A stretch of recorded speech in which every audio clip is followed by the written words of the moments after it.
Chemical disasters are caused due to the unintentional release of toxical chemicals or poisonous gases into the environment. यानी chemical disasters तब आती हैं जब अनजाने में, अनइंटेंशनल यानी जब अनजाने में बहुत ही विषैले जो केमिकल्स हैं और जहरीली गैसें वातावरण में फैल जाती हैं, तब हमारे केमिकल डिज़ास्टर्स आ जाते हैं, रासायनिक आपदाएं आ जाती हैं। फ्रॉम फैक्ट्रीज, कारखानों से अनजाने में जब जहरीली गैसें और टॉक्सिक केमिकल्स और जहरीली गैसें वातावरण में फैल जाती हैं, तो हमारी केमिकल डिज़ास्टर आती है। The toxic gases cause harm to humans and environments, ये जहरीली गैसें इंसानों और वातावरण को नुकसान पहुंचाती हैं। इट रिजल्ट्स इन डेथ और डिसेबिलिटी, इसकी वजह से डेथ भी हो सकती है या फिर डिसेबल भी इंसान हो जाता है। इन गैसेस की वजह से डिसेबल यानी कोई ना कोई कमी हो जाती है बॉडी में। The most serious gas leak disaster occurred in Bhopal in 1984, सबसे गंभीर जो गैस रिसने की जो आपदा है, गैस के लीक होने की जो डिज़ास्टर है, वो भोपाल में हुई थी 1984 में। It is known as the Bhopal gas tragedy, इस दिन को भोपाल गैस ट्रेजिडी के नाम से जाना जाता है। It began with the leakage of methyl isocyanide, ये शुरू हुई थी एक गैस के लीक हो जाने से जिसका नाम था methyl isocyanide, a colourless gas, जो कि रंगहीन यानी कोई रंग नहीं था, ऐसी ये गैस थी जो कि कीड़े मकोड़े मारने वाली दवाइयों में इस्तेमाल की जाती थी। From the union carbide of India limited, ये भारत की एक कंपनी है यूनियन कार्बाइड इंडिया लिमिटेड, यहाँ से ये गैस लीक हुई थी। Resulting in a large number of deaths, जिससे बहुत बड़ी संख्या में लोग मर गए थे। ड्यू टू डायरेक्ट कंसनट्रेटेड इनहालेशन, क्योंकि हवा में, एटमॉस्फेयर में जो बहुत ही गाढ़ी ये गैस मिल जाने की वजह से जो सांस लेने की हवा थी वो बहुत ज़्यादा गाढ़ी हो गई थी, उसको डायरेक्ट सांस लेने की वजह से, इनहेल करने की वजह से यानी सांस लेने की वजह से काफ़ी लोग मर गए थे। Measures against chemical disasters, chemical disaster के समय हमें कौन सी चीज़ों का ध्यान रखना है। In case of chemical disasters stay endorse, chemical disaster के समय घर के अंदर ही रहें, खिड़कियों दरवाज़ों को बंद कर लें, पंखों को बंद कर दें। Block all the ventilation outlet, जितने भी खिड़की दरवाजे हैं उनको बंद रखें जहाँ से हवा अंदर आ सकती है। Apply wet cloth over the mouth, गीले कपड़े को अपने मुंह पर रखें एंड नोज़, नाक पर रखें, to minimise the harmful effect, जिससे कि नुकसान पहुंचाने वाले जो इफेक्ट हैं उनको कम किया जा सके। Proper training should be given to people working in the hazardous industries, ये खतरनाक जो उद्योग धंधे हैं, कारखाने हैं, वहाँ पर लोगों को स्पेशल ट्रेनिंग देनी चाहिए जिससे कि वो काम कर सकें अच्छे से। Such industry should be established far away from human inhabitation, इस तरीके के जो उद्योग धंधे हैं ये इंसानी बस्तियों से अलग इस्टेब्लिश करने चाहिए, बनाने चाहिए।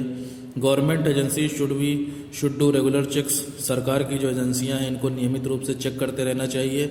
And take care of safety measure, सुरक्षा से जुड़ी हुई जो बातें हैं उनको भी ध्यान में रखना चाहिए। The government should be ready with antidotes, सरकार को भी हमेशा जहर मारक, एंटीडोट्स यानी जहर मारक, जहर को मारने वाली जो दवाइयाँ हैं उससे तैयार रहना चाहिए। And other relief measures in case of poisoning, और जहर फैलने के दूसरे जो कई सारे कारण होते हैं उनमें आराम पहुंचाने के लिए, लोगों को मदद करने के लिए हमेशा रेडी रहना चाहिए। अब आ जाती हैं आपकी बायोलॉजिकल डिज़ास्टर्स। बायोलॉजिकल डिज़ास्टर्स यानी बैक्टीरिया और वायरस से जो फैलती हैं, जैसे आपका अभी कोरोना वायरस फैला हुआ है, ये एक बायोलॉजिकल डिज़ास्टर है। Biological disaster are caused by deliberate और accidental release of deadly germs, bacterias and viruses developed by human beings in laboratories. Biological disasters का कारण क्या है? जब जानबूझकर या दुर्घटनावश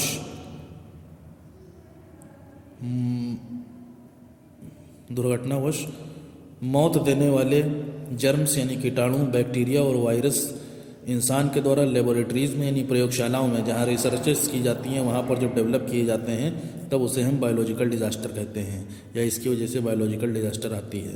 यानी जानबूझकर या दुर्घटनावश डेडली जर्म्स यानी बहुत ही खतरनाक जर्म्स, बैक्टीरिया और वायरस इंसान के द्वारा लेबोरेटरीज़ में डेवलप किए जाते हैं, उसकी वजह से बायोलॉजिकल डिज़ास्टर आती है। Small quantities of such germs have the potential to kill thousands, छोटी छोटी क्वांटिटीज़ यानी छोटी सी मात्रा इस तरीके के जर्म्स की ये पावर रखती है कि वो हज़ारों लोगों को मार सके। एग्जाम्पल के तौर पर एंथ्रैक्स, एंड इन्फ्लुएंजा यानी गिल्टी और नज़ला यानी ज़ुकाम वगैरह जो आपको हो जाता है, H1N1 जिसे स्वाइन फ्लू भी नाम दिया गया है, ये सब बैक्टीरिया, जर्म्स और वायरस से फैलने वाली बीमारियां हैं। एंथ्रेक्स बोलते हैं गिल्टी निकल आना, ठीक है। इन्फ्लुएंजा ज़ुकाम जो होता है आपका, स्वाइन फ्लू जिसको बोलते हैं, ठीक है। तो ये सब वायरस के फैलने से होता है। मेजर्स अगेंस्ट बायोलॉजिकल डिजास्टर्स, इसमें क्या क्या चीज़ें ध्यान रखनी है अगर ये हो जाए biological disaster. Move away quickly from the affected area, जो एरिया इससे प्रभावित है वहाँ से जल्दी से चले जाएं।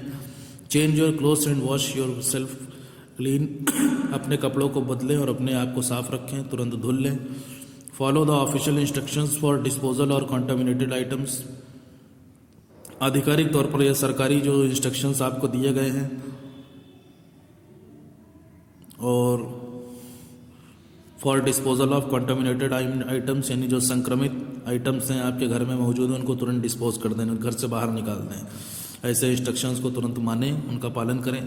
सीक मेडिकल असिस्टेंस, मेडिकल मदद लें।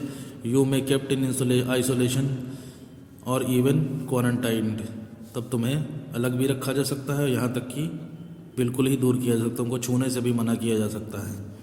लिसन टू द रेडियो और TV news for official instructions, TV news और ऑफिशियल इंस्ट्रक्शंस को रेडियो पर सुनते रहें, रेडियो और टीवी न्यूज़ को सुनते रहें। ऑफिशियल इंस्ट्रक्शंस जो भी सरकारी सूचनाएं आती हैं उनको जानने के लिए। Government should have a plan ready for evacuation in case of emergency, इस तरीके की अगर इमरजेंसी कहीं भी आती है सरकार को तुरंत इवैक्यूएशन के लिए, इन लोगों को बचाने के लिए तैयार रहना चाहिए। तो यही सारी चीज़ें हम लोग आजकल कर रहे हैं,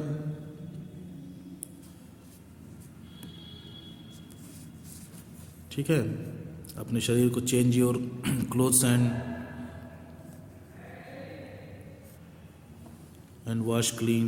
वॉश योर सेल्फ क्लीन, अपने आप को हम लोग साफ भी रखते हैं, ठीक है। अफेक्टेड एरिया में जाते नहीं हैं। डिस्पोजल जो संक्रमित चीज़ें थीं शुरुआत में जब कोरोना वायरस फैला था तब हम लोग धुलते भी थे सब चीज़ों को, बाहर से जो भी सामान लाते थे सब्जियां या फिर पैकेट वगैरह चीज़ों के, उनको धुलते थे, ठीक है। क्वारंटाइन भी आपको किया जा सकता है, आइसोलेशन यानी अकेले में भी रखा जा सकता है। ये सारी चीज़ें अभी हम लोग के साथ हो रही हैं, ठीक है।